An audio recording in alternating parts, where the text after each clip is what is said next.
Welcome to the Flourish with Dr. B podcast, where we teach people how to flourish in mind, body, and spirit, or we inspire them at least. Today, we have a very special guest on, and what I'm going to do is hand it over to Ben because he and this special guest work very closely together. And I'll just let you take it away. Well, thank you, Dr. B. Yes, we are privileged to have our dear colleague and friend, Ted Pizzo, from Hartford, Connecticut. He is with Lockton Insurance Companies and also with the NEAG network. And you'll all get to hear about it. But what you're quickly going to find out about Ted is just what a wonderful, wonderful guy he is, what a great heart he has. And let me tell you, and I know you can say the same thing, B. This man makes you feel like you're the only person that matters when he's talking with you, when he's helping you, when he's supporting you. And by the way, he does a lot of that literally for thousands of people on a daily basis. And every time I talk with him, it's like, how are you making the time to do this and support? And anyway, Ted, thank you for being here with us. As you know, our viewers, this is a month talking about networking, cultivating relationships. We're going to jump into that with Ted. But Ted, tell us a little bit about yourself, real quickly. Just you're a senior executive at Lockton, and you're the head of the NEAG network. Tell us all about that. Yes, thank you. And Belinda and Ben, it's great to join you. And Ben, Ben, you and I have been working together for a few years now, and I really appreciate the collaboration. So I am a managing executive with Lockton.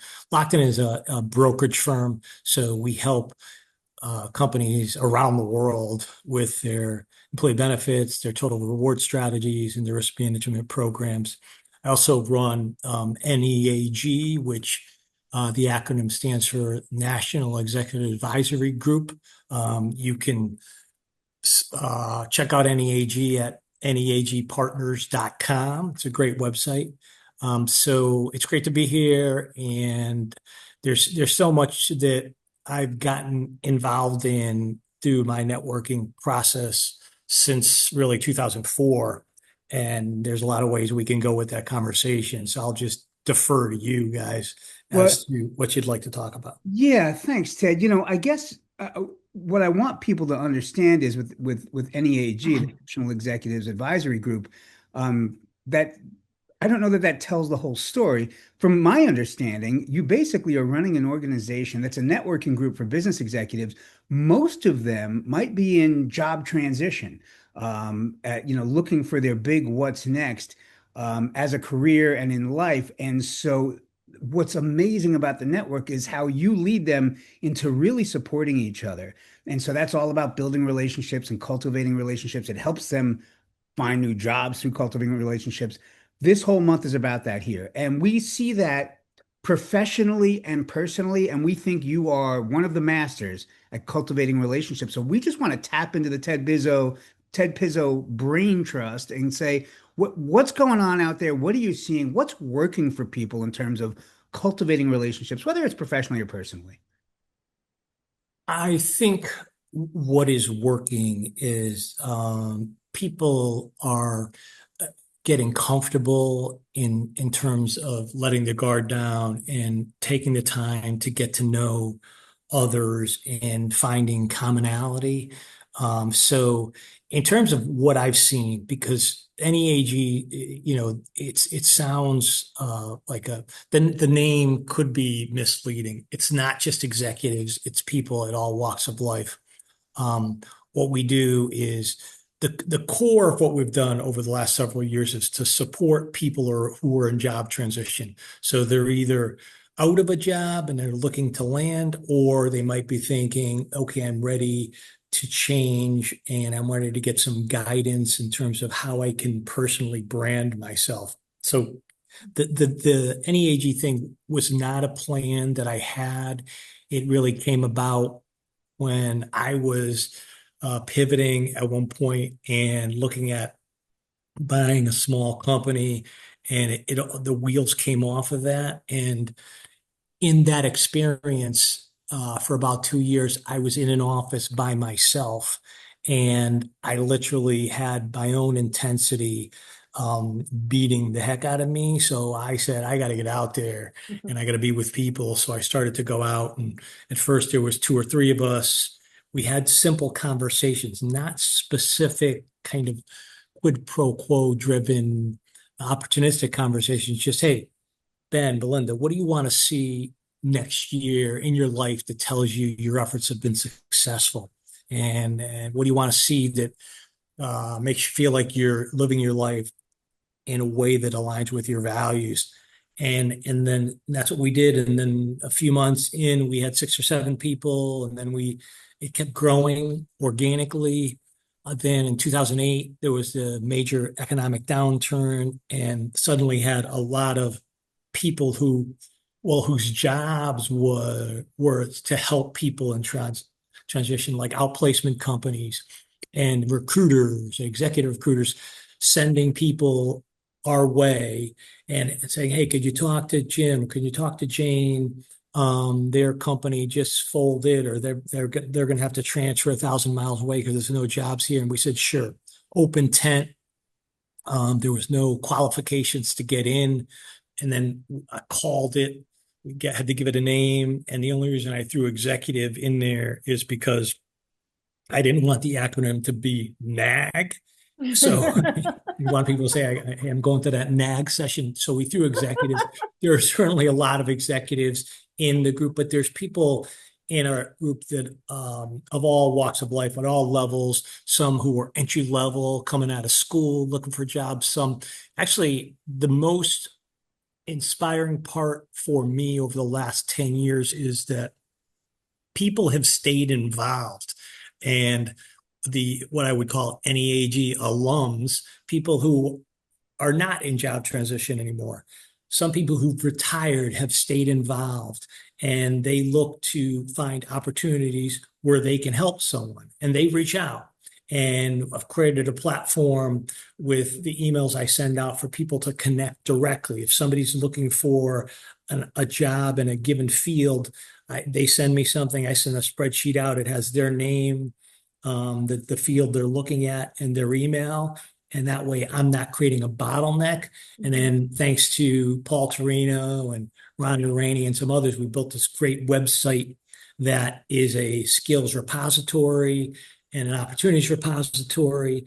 And then within that, we've also built out a group that's going to take off soon called NEAG Preferred Partners. And these are people who we're looking to do business with each other. There's also a lot of fractional work. We're connecting people to fractional opportunities. We're going to be partnering sometimes with recruiting firms and outplacement firms. So a lot of ways to go here, but most importantly, I've tried to keep it an environment, a culture that is focused on how do we help? Let's listen to each other. Also for new attendees, when I run a regular session on Tuesday and Friday morning at 8:30 a.m. It's a WebEx or a call in. And we often have 70, 80 people on that now. And there's always new people coming in. And what I encourage them to do is, take a minute and tell us about yourself. But it goes back to the way I said we started. Don't feel like you have to prove yourself or tell us why you're in transition, or just tell us sort of where you're heading, what you'd like to do, where you'd like to be a year from now. That gives us an idea of how we might help you. But then the most valuable part of networking is those Tuesday, Friday sessions. Well, they're valuable. There's a lot of us on board, but the real value is then people meet and they connect and they set up a sidebar meeting and they have one-on-one discussions. And sometimes those discussions are virtual. Sometimes those discussions are over coffee or lunch, but they really get to know each other and they give each other ideas. So often somebody's in search and they'll get an idea about a company or an opportunity that they didn't even know existed. So that's how it's grown. It's been very satisfying, and sometimes when people are in job transition, it's a tough road, and they have their ups and downs, peaks and valleys. And the value is that there's so many opportunities out there for jobs that aren't even posted. Because if you think about it, any organization, whether it's your organization, whether it's a mid-sized company, whether it's a nonprofit, whether it's a large corporate entity, private equity owned or publicly traded, there's no organization that says, where we are today is exactly where we're going to stay. We're not going to make any changes. We're not going to grow at all. We don't need any new talent. So everybody's looking for that individual, that talent, that personality who can take them to the next level. And that's why the one-on-one conversations, I can't emphasize enough, are so important, because people will they'll see Ben or they'll see Belinda, and it's just a matter of like, wow, I really like these people.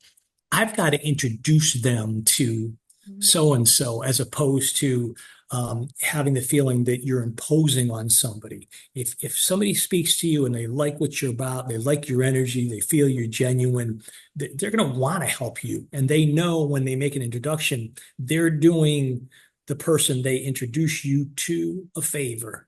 And so it's not that you're, again, imposing on them. I actually have a question. Go right ahead. Yeah. And you answered a lot of this, but you talk about personal branding, and I loved everything you have said so far around making connections and being, Ben and I call those deposits, like making deposits into people's relationships or being a connector. If I were to ask you to write a Ted Pizzo handbook on personal branding, like what are the tips that make some of these people stand out for you, that you want to connect them with other people? I mean, like one or two things that you think, people out there that are trying to land jobs or trying to land positions, and what is going to personally brand that person to shine a little bit more than the person with the same qualities, qualifications, and experience than the person next to them. Yeah, that's a great question. And I don't pretend to have some specific formula, but what I've seen works is one, it's genuineness, Belinda. It's passion. It's real interest. In other words, I think some people and companies do it. Like if I would say, if I told you, you didn't know Lockton, and I told you what we do A, B, C, D, and E, it probably wouldn't sound at the beginning any different from what our competitors do. But then I would say, if you ask me, why have we grown literally 1,000% organically, not by acquisition, but organically?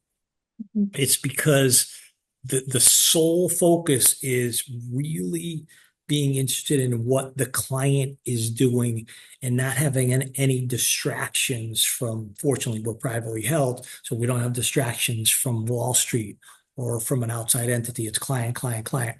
But I think with individuals, it's just that, like a lot of, it's not so much, I don't know if I'm saying this the right way, but it's like having kids, right? I have 4 adult kids and they're great. And I look back over the years, it wasn't the great speech I made when they needed a pep talk or when they got off track, because those speeches usually came out really awkward. But it was that they watched me and my wife, and they people watch how you conduct yourself. So if people can get a sense for what you're about, what you stand for, what you stand by, that says a lot. And so it's not, so I think sometimes people get into this proving it mentality. Let me tell you why I'm the best candidate for this job because I've done X, Y, Z. Or let me tell you why Lockton's the best answer for you because these are our resources and these are our analytics and these are our talents. It's more you show them in terms of how you conduct yourself. And that applies everywhere. A lot of our growth, for example, at Lockton is our ability to attract and retain talent. And some of that talent is very senior, very specialized. Some of it's entry level.